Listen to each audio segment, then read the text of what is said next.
தற்போதைய அண்மை தகவலாக பார்த்து வருவது தாவேக அரசின் வெள்ளை அறிக்கை என்பது மக்களை ஏமாற்றும் அறிக்கை என கீதா ஜீவன் விமர்சனம் அளித்திருக்கிறார். அண்மை தகவலாக பார்க்கிறோம். ரூபாய் 2500 மகளிர் தொகை, 6 சிலிண்டர் என்பது வழங்குவீர்கள் என மக்கள் கேட்பார்கள் என்பதால் வெற்று அறிக்கையை வெளியிட்டுள்ளீர்கள் என்பதையும் அவர் சுட்டிக்காட்டியிருக்கிறார்.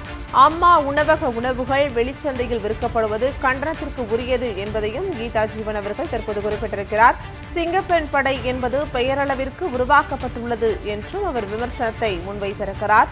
சிங்கப்பெண் படையில் உள்ள காவலர்களுக்கே பாதுகாப்பு இல்லாத நிலை தற்போது இருப்பதாகவும் அவர் குறிப்பிட்டிருக்கிறார்.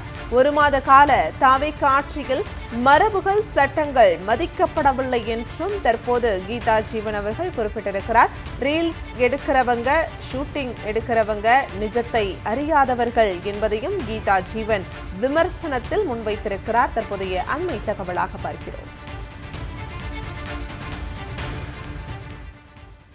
கிட்டத்தட்ட 1 மாதத்துக்கு மேல உள்ள இந்த ஆட்சியில நடவடிக்கை பார்த்தேன்னா மரபுகள் கிடையாது, சட்டங்களை மதிக்கிறது கிடையாது.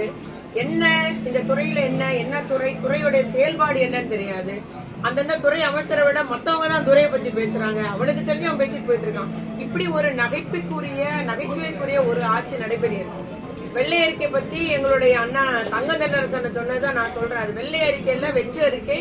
சும்மா மக்கள்கிட்ட ஏன் சொன்னதெல்லாம் செய்யலன்னு கேட்பாங்கன்றதுக்காக ஒரு வெற்று அறிக்கையை கொடுத்திருக்காங்க அப்படின்றத உண்மை. அதுல ஒண்ணுமே இல்ல. நம்மளுடைய கடந்த பட்ஜெட் போர்டு முன்னால நிதி நிலைமை பத்தி ஒரு விரிவான அறிக்கை சட்டசபையில தாக்கல் செஞ்சாங்க நம்முடைய முதலமைச்சர். அப்புறம் எதுக்கு இப்போ வெள்ளை அறிக்கை? அதே தான் இதுலயும் சொல்லியிருக்காங்க. ஒண்ணும் இல்ல, அது அதிகாரி பேட்டிலேயே சொன்னார், நீங்க எல்லாம் கேட்டிருப்பீங்க. ஒன்றிய அரசினுடைய அனுமதி வாங்கிதான் தமிழ்நாடு அரசு கடன் வாங்கியிருக்கு. யாருனாலும் அதை வாங்கிதான் செய்ய முடியும் அப்படின்னு சொல்லும் போது எல்லாமே சரியா சட்டத்துக்கு உட்பட்டு வழிமுறைக்கு உட்பட்டு தான் இந்த நம்முடைய தளபதியார் அரசு செயல்பட்டு. நீங்க வருமானத்துக்கு வழி இல்லைன்னு சொல்றாங்க. எவ்வளவு மின் உற்பத்தி நிறுவனம் நம்ம கொண்டு வந்தோம். அது எண்ணில் அடங்காது, கணக்கில் அடங்கா சொல்லலாம். அவ்வளவு சூரிய உற்பத்தி, மின் உற்பத்தி, காற்றாலை உற்பத்தி எல்லாம் அதிக அளவு நம்ம வருவாய் பெருக்கப்பட்டது. அந்த மின் உற்பத்தி பெருக்கப்பட்டது தான் உண்மை.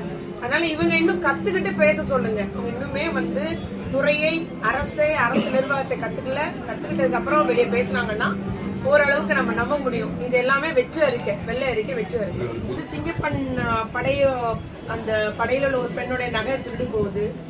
அந்த பெண்ணுக்கே அவங்கள பாலியல் சீண்டல் உருவாக்கப்படுது. அப்படிலாம் இருக்கும்போது அவரு அந்த கருத்தை சொல்லியிருக்கிறாங்க. சிங்கப்பெண் படை என்பது பெயரளவுக்கு உருவாக்கப்பட்டது. இது முறைப்படுத்தி அந்த உதவி எண் 181 இருக்குது, 1098 இருக்கு. அந்த உதவி எண்ணோடு இவங்களை இணைக்கப்பட்டு 100 காவல்துறை இருக்கு. அந்த உதவி எண்களோடு இணைக்கப்பட்டு இவங்களும் அந்த மகளிர் போலீஸ் ஸ்டேஷனு, மற்ற எல்லா போலீஸ் ஸ்டேஷன்லயும் உள்ள குழந்தை நல காவலர்கள், மகளிர் நல காவலர்கள் எல்லாம் இணைத்து ஒருங்கிணைஞ்சு செயல்பட்டாதான் நல்லா இருக்கும். இப்போதைக்கு கண்துடைப்புக்காக பெயரளவுக்கு இந்த சிங்கப்பெண் படை உருவாக்கப்பட்டுள்ளது என்பது என்னுடைய குற்றச்சாட்டா நான் வைக்கிறேன்.